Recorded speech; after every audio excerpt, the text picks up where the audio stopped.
I'm Ariana Grande. Hi, I'm Cynthia Erivo. And you're listening to the Broadway Podcast Network. Visit bpn.fm to discover more.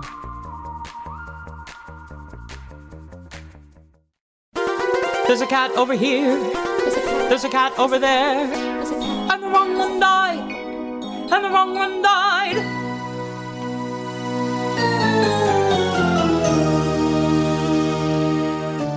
Welcome to The Wrong Cat Died, the podcast breakdown of the catastrophe. I'm your host, Mike Abrams, and today our guests are a little bit different. They recently finished a successful run of a sold-out off-Broadway show called The Wizard of Friendship. They are now releasing an original cast recording of Lewberger, The Wizard of Friendship, which will be available on June 23rd.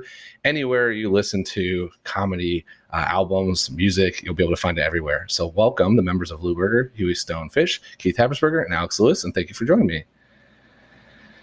Hey, Happy thanks to for be here. having us. Excited to have you. This is a Cats-based podcast, so I want to get to your album, but I got to at least start with a little bit of your familiarity and history with Cats. And Alex, I know you have some, but I'm curious to hear for all three of you. How much about Cats do you know? What's your experience? Have you seen the show? Have you seen the 2019 movie? Like, where are we in the Cats world? I'll just jump right in here. Yeah, because we know Alex obviously knows everything, but actually, I'm fairly well versed in the Cat verse. The album, of course, I would know more or less front to back, and then I've seen lots of different iterations of it. Of course, all the movies, and I've tried to watch the bootlegs and the Twitter things, the YouTube. So I'm coming into this conversation feeling pretty prepared. Great. I have two cats, and I am familiar with the songs and generally the plot, but I've actually never seen a production of Cats on stage. And my wife refused to watch the Cats movie with me, and everyone else saw it, and a lot of people didn't want to watch it again, and I couldn't go it alone, so I actually haven't seen it. But I want to. I just would need a friend. Got it. All right, I feel guilty now. Yeah. Listen, I don't know Cats at all. I'm not familiar with this musical pretty much in any regard. I had a cat. She died tragically. It's a lot. You know, the whole cat thing. Now I got to watch a whole musical, and they're all cats up there, and one of them is going to be a fucking prince.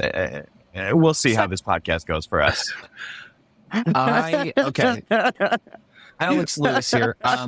Cats was my favorite musical growing up when I was a kid. It was one of the first shows I think it was the first show I saw on Broadway. My mom tried to get me to go sit on old Deuteronomy's lap during intermission because he stayed on stage. I had the VHS tape of the Pro Shot when I was a kid, watched it front to back till the thing broke. I have seen it several times since then, both on Broadway and on tour. I love Cats. I was Mr. Mistopheles, like I said, for I think 3 Halloweens, and one Halloween, the biggest heartbreak was that I spilled milk all over the sparkles, and it was never the same. And I saw the movie when my wife dragged me to it, and that I didn't want to see the movie because it didn't look to me like they had put the care and love into that movie that I thought it deserved. And I was right. They didn't. It was made by a bunch of people that don't give a shit about cats, if you ask me. And I think it could have been, I think you could maybe make a great movie. But we already have a great movie. And it's the 90s Pro Shot. And that's what they should. Just put that out again or make another Pro Shot. I don't care. There you go. But, anyway. I love it. Don't hold Cats back. Fan. Oh, I there you go. This is the podcast for me. Yeah. It is. So how old were you when you went the first time? Cats. I must have been like 4. Okay. 3 or 4. So all of the craziness of the plot went over your head. Oh, yeah. I mean, the first time I really even recognized that there was a plot, I was probably like 15 when I saw it was when I saw it at the Pantages. Because, you know, when I was a kid just watching it back and forth, I just was excited about the songs because I thought they were so amazing. And, and like the only thing I really knew when I was a kid was, oh, Mr. Mistopheles is like the big savior cat. Yeah. And he's like the star of the show to me. So that's I love it. About all I knew. Then when I went for me, Contagious. please. Oh, if you don't mind, Alex, I was just going to say, speaking of our sort of childhood memories, it was like the first time I saw Bombalurina up there, because the whole time I'd been seeing Bombalurina and I'd been thinking about Mungo Jerry because I knew the song so well. So to see that with Rumpelteazer finally just coming in at the end there with the big song, for me, it was really a special experience. What was that song again, Huey? The song that Rumpelteazer sings? Yeah, I forget what it. Can you just sing a little bit of it? Yeah, of course, bro. Mungo, Jerry, and Rumpelteazer. Mungo, Jerry, and Rumple. We've done this one.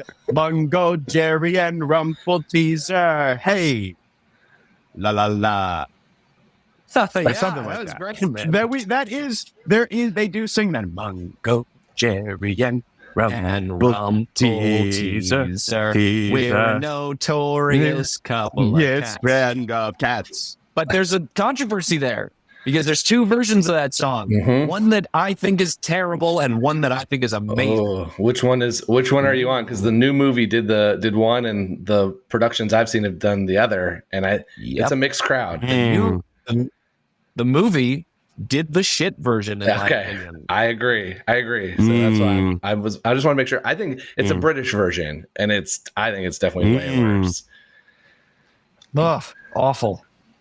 So, Keith, how would you explain the plot of Cats to someone who's going to see it for the first time? You got it. There's all these cats.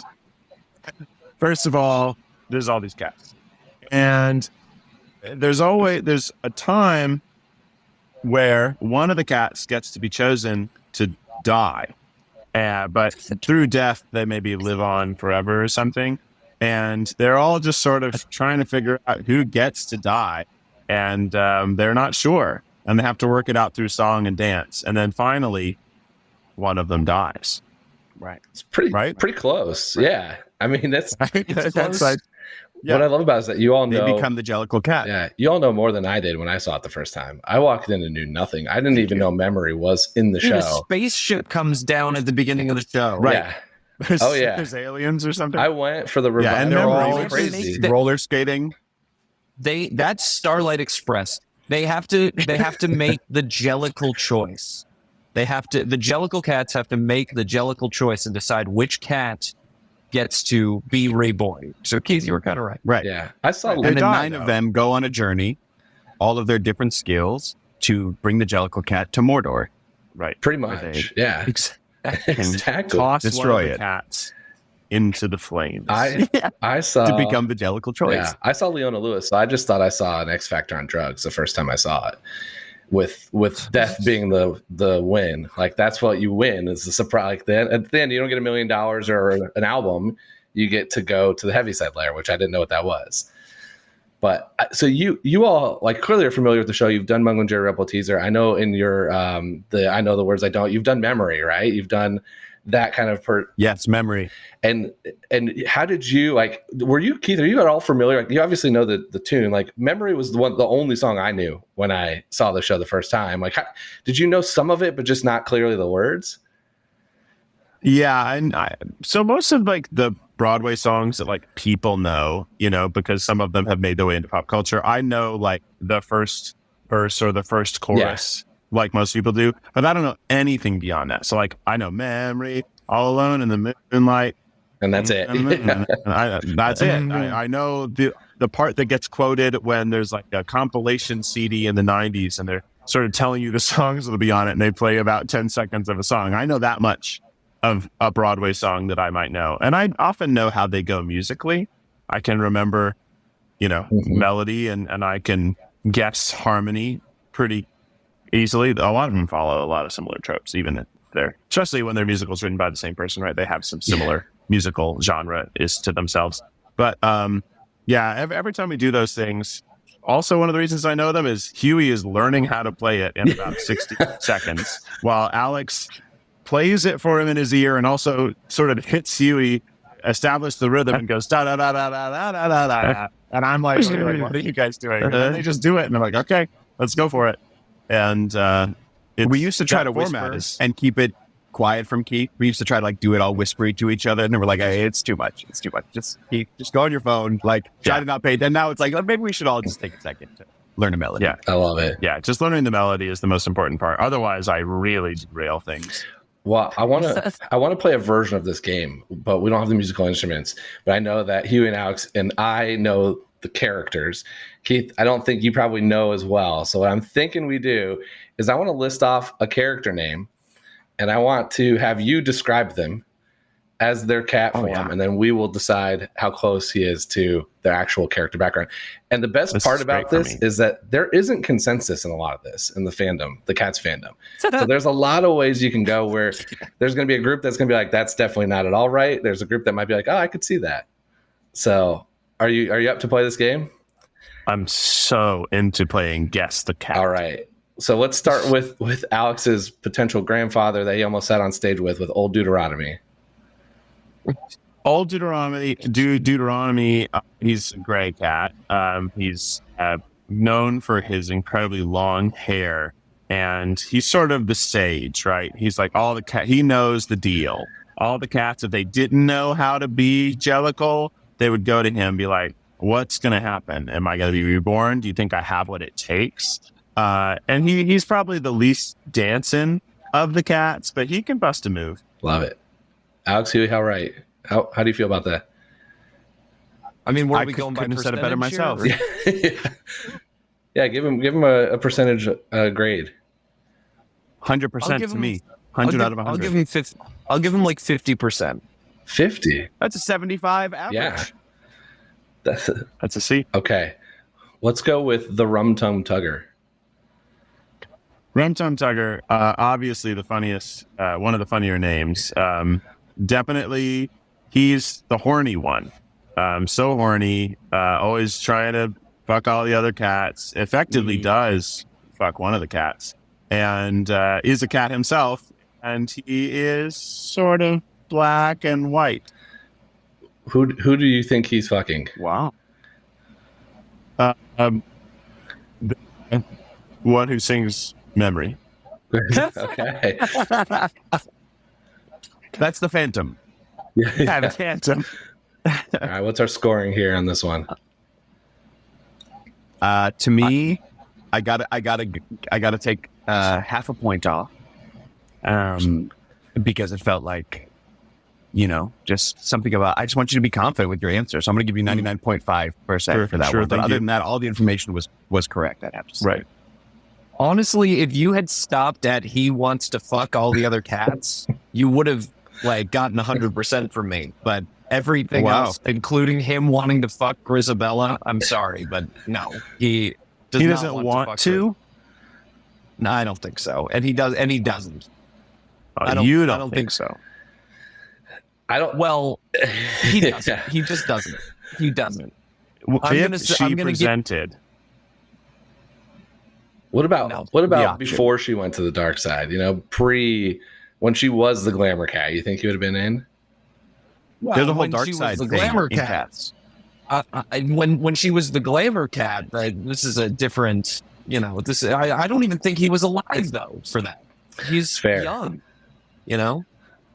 So I'm gonna say that he wouldn't fuck Grisabella. And I guess maybe in her prime, but if we're talking within the scope of the show, it's just not happening. And, I'm sorry, Keith, I can only give you about 30% for that.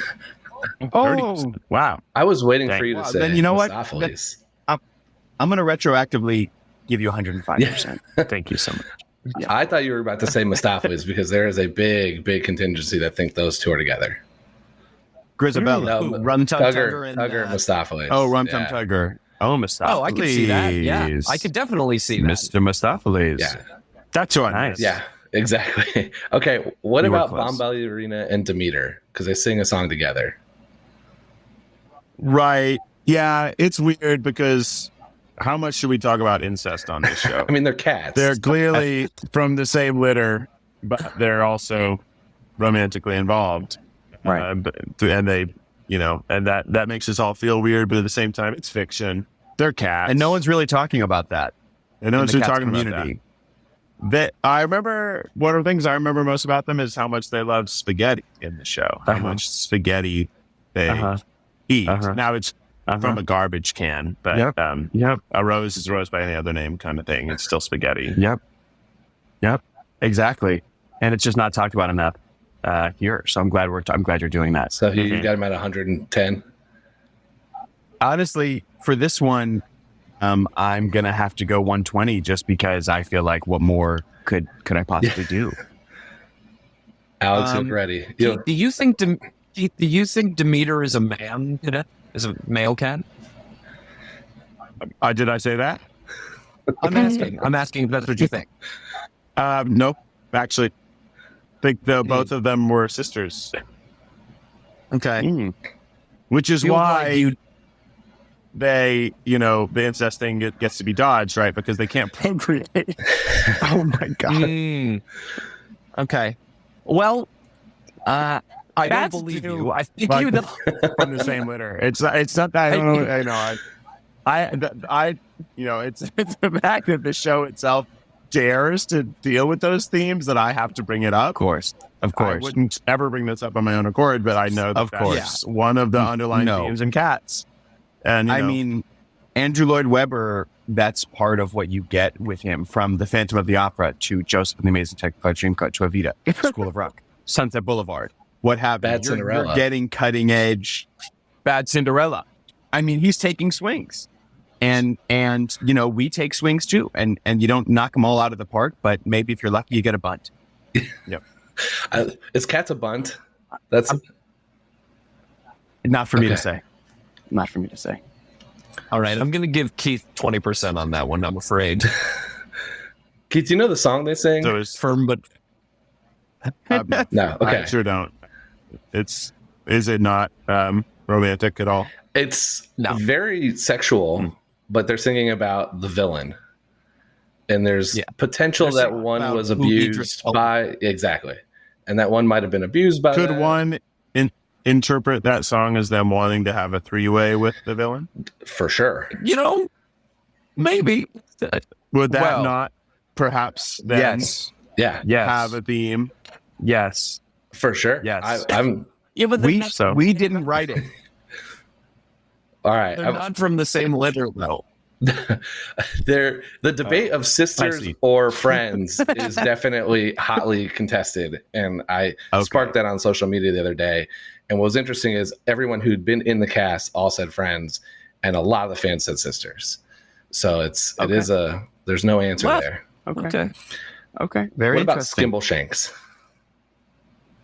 Skimbleshanks, the railway cat. Mm-hmm. Ooh. I've heard that phrase from Zach. Are you Kornfeld. looking that up online? No. I wish I could show you my screen. I can't. No. Hands are here. No, I know that from Zach Kornfeld, who's one of the other Try guys, loves the Cats movie, and he has mentioned Skimbleshanks, the railway cat, more than once. So I'm just going to leave it there because I know I aced it. Yeah. All right, I'll give you 100%. I'll give you 100% on that, just because. Bam. He's a railway cat. Bam. Okay. Yes. We're gonna do two more. Because I think you gotta do. A lot of characters. I mean, in there's the show. 30-ish of them if you want to go to all of the Dang, that's so many kittens cats and all the other ones. Almost as many characters as in Six. Yeah. And there's the rats too, right? Yeah, there are. Let's go to that one then. We'll go to Jenny Anydots. What? They're a rat, and they're played by James Corden. Doesn't he play one of the rats? He plays Buster for Jones. Or, no, he plays a big cat that Hold on. fucks around with some Keith, rats. there are no rat characters. There is a cat that hangs out with rats. But we don't see the rats. You do for kind of in the tap number they come out, but it's cats kind of portraying it as this is part of my story. All right, what was this cat's name again? Jenny Anydots. I was Jenny Anydots. Jenny Anydots. Well, she's got spots on her fur, right? That's how she looks, and that's where she gets her name. And she is sort of known for, I don't know, being hilarious. She's just hilarious. She's sort of the comic relief in a show about a bunch of cats fucking until they die. Right. That last part, 100% accurate. I am going to give you 90% this time, Keith, because you left out one key. You only left out one key factor. Jenny Anydots is a Gumby cat. Right. Made of plastic. And what does that Made of mean? Actually, clay. It's in the song. I don't actually. Do you know what I mean? I have no idea what it I don't means. think it's ever really explored what a Gumby. There, let me Google it real quick. She's technically she's supposed to be the motherly cat. It's Rebel Wilson in the movie, and she's the one that eats the cockroach that went viral. Right. But yeah, I've seen all the trailer clips of the movie because they were everywhere. I've never heard an explanation of the Gumby cat. I think it's just I don't know. They just says in the song. They explain it in the song. He sits and sits and sits and sits, and that's what makes a Gumby cat. That's what makes a Gumby cat. I guess she sits. She sits. That's it. That's all it is. Gumby cat. That's all it is. I'm a Gumby cat. In the Wizard of Friendship, there's a lot of lore that we've built into it. That it's just part of the lore. You know, it's like you're just expected to know what a Flim Flam the Sausage Man is. He has his whole backstory. We know his backstory. And as you delve into the Cats universe, as you delve into the Wizard of Friendship universe, you understand the lore a little bit better. So all right. Before we get to that, I want to come back to that point here because I actually do have some Wizard of Friendship Cats questions that I think I heard some. Oh, there we go. I heard some inspiration that maybe was there or maybe not there, and I'm very curious. But we got to do Grisabella before we end this game. Of course. Grisabella, who again sings Memory, we know that, and she dies. Mm-hmm. She dies, and she floats up into the sky. Yeah, or something. Depends on the Depends on the production. How much money they have. Right. She dies and ascends because she becomes the cat of jellicalness. Right. She dies to be reborn. Yeah, I knew that, and that's why. She seems like she's having a rough go throughout the whole show, right? She's sort of shat on by all the other cats, and that's why she sings Memory, because she is woefully alone. It's because Tugger rejected her. Yeah. Okay. What's the score? What's the scoring here? I'll give him 100%. 100%. I gotta give my boy something. Yeah. Love that. I appreciate it. Thank you for playing this game. This has been super fun to kind of go through. Was anyone keeping track of the scores throughout the game? I was.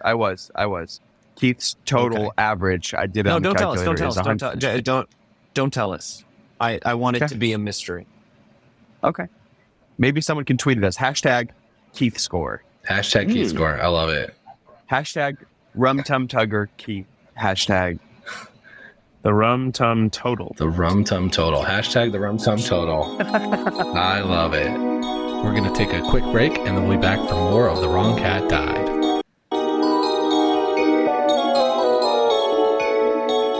Okay. So let's pivot to the Wizard of Friendship because the album it's hilarious. It's so fun. And there are a couple parts where I was listening to it and going, I'm assuming it's not Cats related. But there are some things where, since that's my knowledge of Broadway is Cats, it's like, wow, I could see some inspiration here. But Hughie, I want to start with that first part because part of Cats' rehearsal process is they actually go through the story with each character because you don't get that much information to work off of. So when you all were producing your show, and as you just said, there's the lore. How much lore did you tell everybody before you went on stage?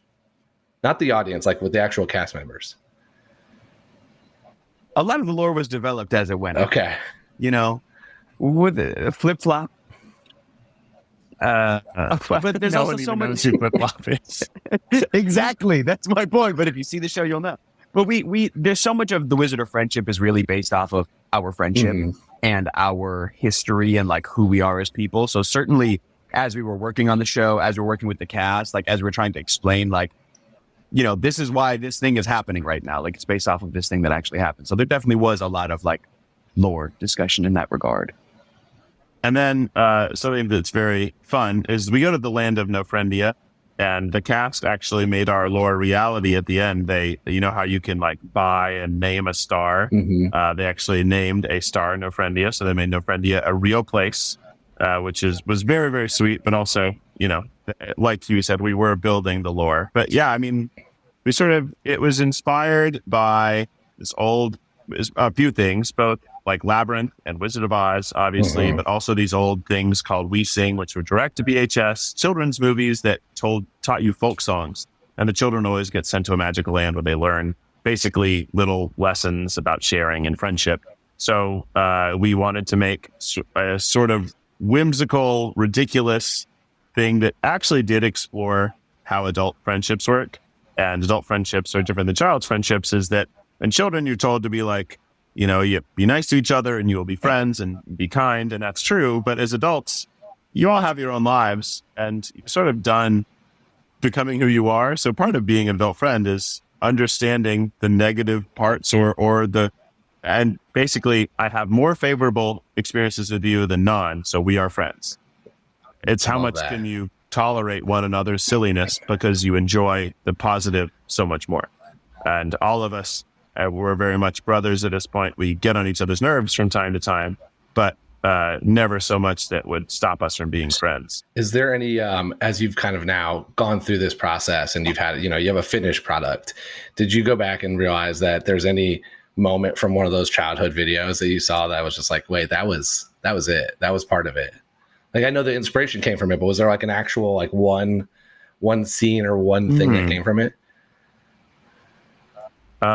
Well, I would say the costuming for Alex's tickle monster is really, really one-to-one a costume from We Sing Big Rock Candy Mountain specifically. And it was like the exact aesthetic. Even like the giant bird in a man suit in that one, there's also like this goofy giant bird. So the characters from that one kind of exist in our show. And the way that We Sing in Sillyville, which is like they go and they meet different pockets of people and learn little lessons from each pocket of people. Our show absolutely has that. We have like the depressed punks who we learn the lesson of depression. Don't cure depression. You just learn to live with it. And how do you do that? By filling your life with things that make you happy despite your sadness. And so it is very, very silly. But I think the depression song ended up being something that grew to have more importance than we realized when we first started staging it. Because we even discovered the idea of you fill your life with distractions because you're never not depressed. If you have depression, you just have to learn to live with it and work through it and find things that make you happy regardless of that. And that's actually something that happened in figuring out how to explain that on stage was something we discovered through the process. Yeah, it kind of came up in the run, really, because it was like, you know, we'd been doing the show a couple times and we sort of found that line like he was talking about sort of how, you know, like we would, it was a joke that we were making sort of in the scene. Like, you know, Hughie and Keith sort of improvised this bit about, like, yeah, you're depressed, so just focus on your hobbies. You know, like how you surf and box and how you got married. But it really did, like, marriage obviously being not a hobby, but that's what's funny about it. So, you know, like they would do that and then it would cause me to sort of react a certain way. And like those lines would change every night. And all of a sudden it made the song make more sense in the scene. Yeah. I'm very curious about, you know, you've been doing musical comedy for a while and improv and all this like amazing stuff. And, you know, you guys are super well known. When was the idea to pivot it to a musical, like to actually turn it into this like full story musical versus some of the other stuff where you've done in the past? We were inspired definitely by the comedy specials in the pandemic, Bo Burnham's Inside. And even before that, Sack Lunch Bunch, and just thinking about like, truly, we thought about the word comedy special and thought about what makes us special in terms of comedy musicians, like what makes us different. And what makes us different is how our shows are incredibly physical, very theatrical. Like in our concerts, I'll leave stage and come back as Santa Claus. Like Hughie will leave stage and come back as a gay club chili server. Like we have all these like very theatrical moments in the show, and we sort of realized we were doing musical theater even though we weren't doing a musical. So we thought, well, we should just do a musical, and Alex really spearheaded the effort of writing a script that sort of wove through the songs we were performing on tour. We created this story, we developed it, and we did it in LA. We then took it and developed it more and brought it to New York, and we've been working on it for a year and a half at this point in some capacity. And we'll continue working on it. We'll take it on tour and next spring, and it'll have changed slightly. But this album is the culmination of tons and tons of work, and the album also has narration tracks that help you guide through the musical storyline still. So it really it's halfway between a comedy album and a cast Broadway album and just almost an audiobook, and it just catches you up on what's going on right now. No, you can, having listened to it from start to finish, you can follow the story. Like you hear with the narration is super, like it tells you, I like the Wizard of Oz kind of inspiration, because that's how I felt listening to it, of like, oh, I'm going stage to stage. And then in between each one, instead of meeting, the Scarecrow, I'm meeting the Wicked Waltz. It's like I'm getting something hilarious in between, which was super fun. That's awesome. That's what we wanted it to feel like. Amazing. Yeah. What other, like, I know you said some of the shows, but like when you thought about musical, and then you obviously brought in some of these incredible performers with you, with the Wayne Bradys and Alex Brightmans, like what other inspirations, like did you pull from a Katz and Andrew Lloyd Webber, Sondheim? Like, did you think about those things, or did you really try to stick to your comedy style? When we were producing the album, we definitely were very aware of musical theater. This is a musical theater album. And so we jump genres, and we tried to like honor the genre and really produce the music, to sound cool and in whatever style that we're doing it to sound authentic. And we're making a musical theater album. So we did want to, pay homage, show our respect, like be a part of this world where if you're, a hardcore theater person, you can really enjoy the sonic quality of our album. If you're not a hardcore theater person, you can really enjoy the sonic quality. And so there were certain, Jay, who's our other co-producer, and he's phenomenal. He's a Grammy award-winning engineer, and we talked a lot about records we were listening to that were theater albums. We'd send each other records back and forth, and just catch, like, even for we have a song by our merch. It was like, oh, we both were really drawn to songs that, a lot of great theater songs start with just a piano. And our songs, we produced it, there's so much sonic quality, but we were like, wait, we need to have one moment where it's just piano and vocals. So those were definitely intentional decisions that we made. Love that. Yeah, and then in the staging of the musical, we really found ways to try to pay homage and also spear the tropes of musicals. So I'm a Dick, we really leaned into the fact that it sounded like a Les Miserables lament. And so we have it in a spotlight, and this hot dog costume, it's a penis singing the sad song, and the background dances are incredibly dramatic, and they move very slowly and stoically. And then by our merch, it's very much like this colorful explosion. It's it's a first act finale, and it's sort of, it's kind of irrelevant to the plot, but it also is meant to make fun of the fact that all musicals really make their money by selling merch and you want your fans to buy that Wicked hoodie, and the fans want to wear it, so they will connect with someone on the street because they both wear a Wicked hoodie. And then Depression is meant to be a big bombastic, opener of Act 2. You need a high energy thing that gets people back in. We've actually wrapped up Alex's his personal journey storyline, but we need something that brings us back into the second act that still touches on that and is a big group number and has tap dance, right? You got to have tap dance somewhere in the show. We've got to have our opening number, which is like very, very traditional, like Name and Lights Broadway, the Stupid Idea song. So we really tried to hit all those bullet points. And when we staged them was the fun of figuring out, how do we make this look like that musical over this moment? How do we make this look like that musical? And it was really quite fun. And then what was it like having, you brought in, Wayne Brady and Alex Brightman are two incredible improvisers and performers.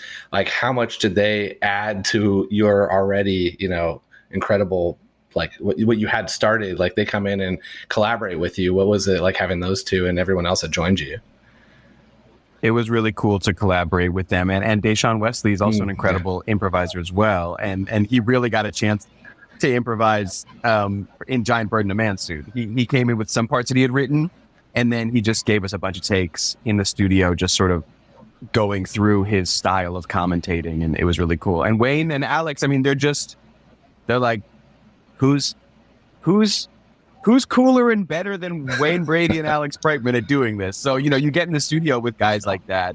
And for us, it's like, please, whatever you want to change about this, whatever choice you want to make, like, please, please, please, please make it. And for them, it's cool because they were excited to be a part of our project and they appreciate, you know, the artistry that we bring. So they were also coming from a place of, we really want to do this the way that you guys intended when you wrote it. So everyone coming from that perspective and everybody on both sides being like, no, you should try something new. And then being like, no, I want to keep it this way. Like, it all really came to this beautiful collaboration between us and them. Yeah, and you might think that because they're such great improvisers, they came in and the things that they would change would be lyrics, but actually the things they changed were musical decisions. Wayne really, his, like, how he felt it musically should go into the Wizard of Friendship solo, and we love that. And Brightman changed how the performance of his songs as well was performed compared to how we thought it, but they all honored the lyrics, which is super cool of them. And they found a way to make it theirs while still, like you said, honoring the work that we had done prior. So you've mentioned Les Mis and The Wizard of Oz and a couple others. Was there any Cats inspiration? Alex, you wrote everything. You would know best. Yeah, there you go. I'm thinking. I will say, like, the like turning into an evil thing, like turning into the anus tickle monster, was slightly inspired by Cats and like the Andrew Lloyd Webber mysticism, but nothing like in, you know, as directly, like it was never like, oh, this song's exactly like, you know, Memory or whatever. Can I tell you where I heard it? Maybe a little bit in Environment. Where did you hear it? So the Wicked Waltz feels a little bit. It feels like the ball, because the ball's an orgy at its core, and so the Jellicle Ball is an orgy, and the Wicked Waltz. The minute I started hearing the explanation, I'm like, this feels kind of Jellicle Ball-y. I mean, I know that in staging that number, it became quite a physical number. Well, that's something we like do on tour, and I sing it, and it's incredibly different. The touring version of that song and the musical version of that song couldn't be more different while actually sounding and being the same lyrics, because it's very movement-based choreography, in probably the closest choreography look to a Cats number, because everyone is fully embodying all the monsters as we name them. So you're really hopping quickly through a very physical number, and they were fully grinding on the ground, and it was a lot of floor work. It was really so funny because it was so uncomfortably sexy, and while still being monsters. It's probably the closest thing we have to a Cats-esque number. Yeah, I would agree. I would agree with that. Maybe a little bit in Keith and the Band too. How so on that one? Just because, or even, you know, the Wizard of Friendship song, it also kind of has a little bit of Cats in it, because I feel like Keith and the Band, it's rock, but it's like, it is kind of, it's got Andrew Lloyd Webber rock a little bit in it. And what we're doing, sort of the whole narration almost of like, you know, singing about Keith and his life from two other characters. It's very Andrew Lloyd Webber, and it's very Cats. Like, in that moment, Keith almost is the rum tugger, and we're singing about how he's a curious cat. Yeah. Wow. So I see that a little bit there. I think, Keith, you look honored to be called Rum Tum Tugger right there. I sure do. I feel I'm so honored. Yeah. Yeah. And the Wizard of Friendship, you could say, is a little Macavity-esque. I heard some Macavity in Modern Tortures, but I think it's because I was just thinking villain.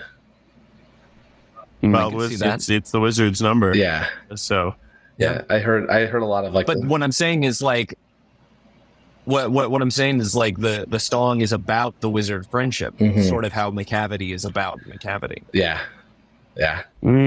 See, Cats just really influences everything. People just don't know it. That's the key. That's the key. It's the reason we're here still today. The reason I have 100 plus episodes talking about this crazy show that I had never seen until 2016. Wow. We're gonna do a little rapid fire. Yeah. I didn't know anything about cats until I moved to New York. So the cats came through Indiana, but I didn't go. Let's do some rapid fire about cats. So each one of you, if you could go on and play one character in Cats for one night, which character would you want to perform as? Mr. Mistopheles. Immediately, I love it.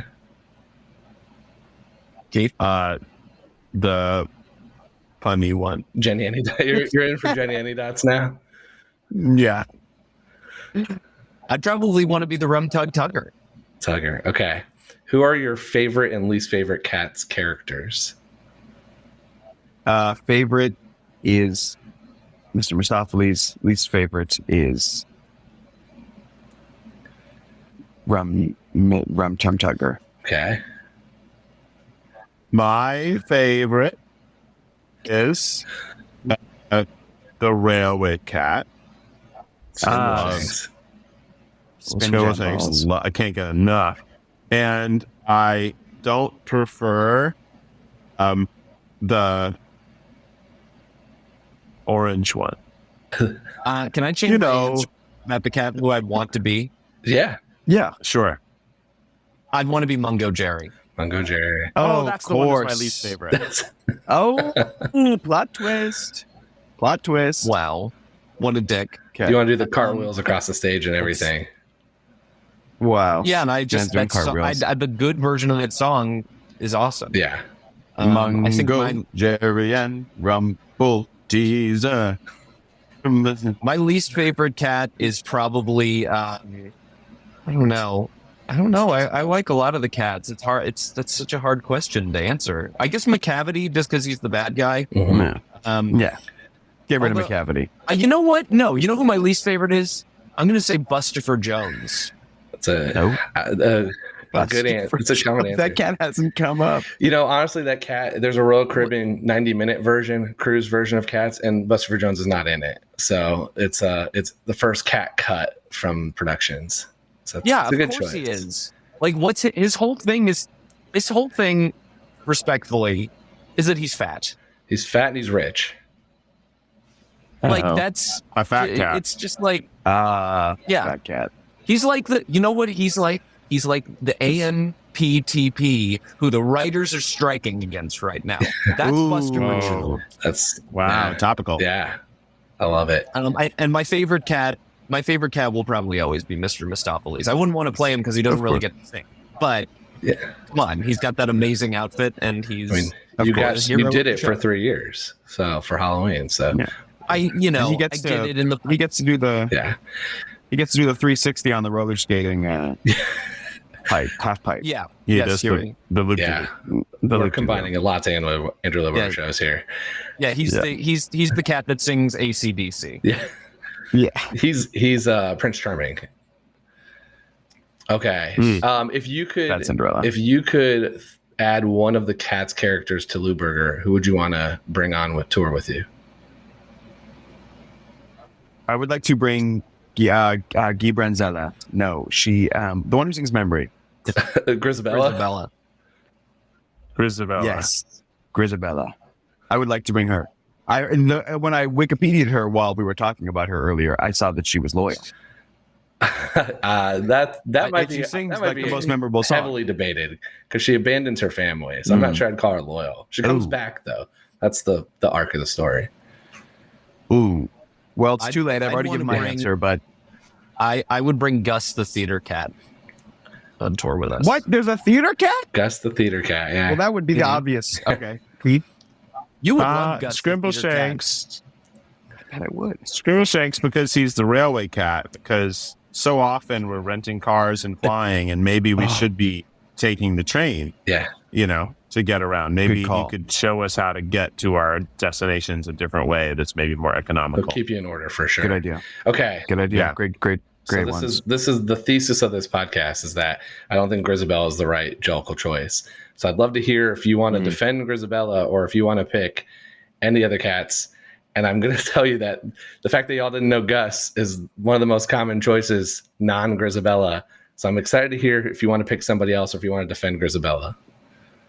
So we want to choose the one who we think should be reborn, other than if we think that someone else should have been reborn, other than Grisabella. Correct. Who would be your Jellicle choice? Should we give Keith and Hughie a couple of the names that haven't been said? Just No, so I think Grisabella.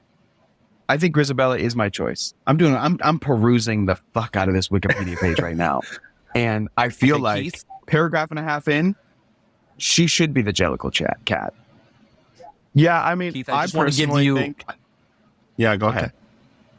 I just want to give you your options before you make a decision, Keith, because there's some great cat options. You've got Munkus Trap, you've got Pounceable, you've got Rumpus Cat, and you've also got Jelly Lorem. We haven't talked at all about Jelly Lorem. There's Jemima, and etc., and Carbuckety. So, you've got Tantamile. It's real. I'm going to go with Rumpus Cat because isn't there something like a rumpus room in your house, which is like for all the fun? So I think, the Jellicle cat should be a cat that's going to be bringing fun and youth into their next life, instead of being reborn. The memory cat, she's so sad. Do we really need another sad cat to be born? No. We need a happy cat, one that would even have a rumpus good time. So I got to go for Rumpus Cat. It's actually personally always been my secret fave. And I think that he should have died to be reborn to see a sequel. Finally, a sequel. Cats 2. Cats 2. Rumpus returns. I would go the return of the rump. I would go with Mungo Jerry and Rumpelteazer over Grisabella. Yeah, I mean, Wait, you're allowed to do two like- cats? Well, they're sort of a unit. Like They're cat dog. They're sort of a unit. Like, I think there's no They're rules in both cats.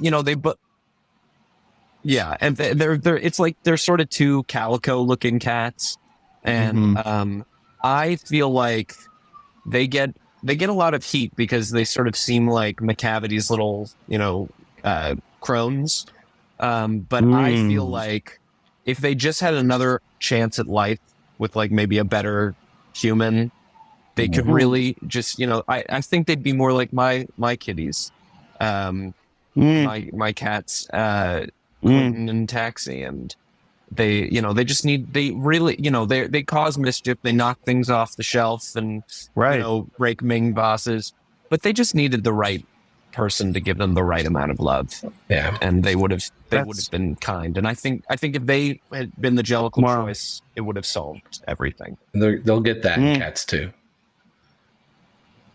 The cat, the return of the Rumpus. Return of the Rumpus. Yeah. Well, this has been so awesome. How can people stay in touch with you, find you on social media, and we'll put everything in the description as well.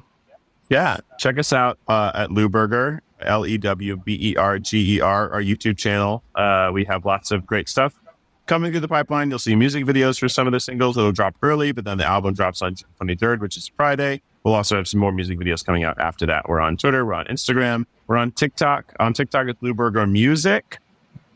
That's the only difference. And then you can find me at Keith Habs. You can find Hughie at Hughie Stone Fish. And you can find Alex Lewis at I, the number 8, a thumbtack on Twitter and beyond. I love it.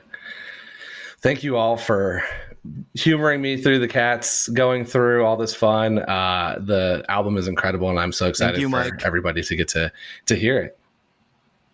Thanks. Yeah, we're really excited about it. Mike. And thanks everyone else for listening to this episode of The Wrong Cat Died, the podcast breakdown the catastrophe. To follow along, you can subscribe on Apple Podcasts, Spotify, Stitcher, or any of us listen to podcasts. Follow us on Twitter, Instagram, and TikTok at The Wrong Cat Died, or check out our website, thewrongcatdied.com.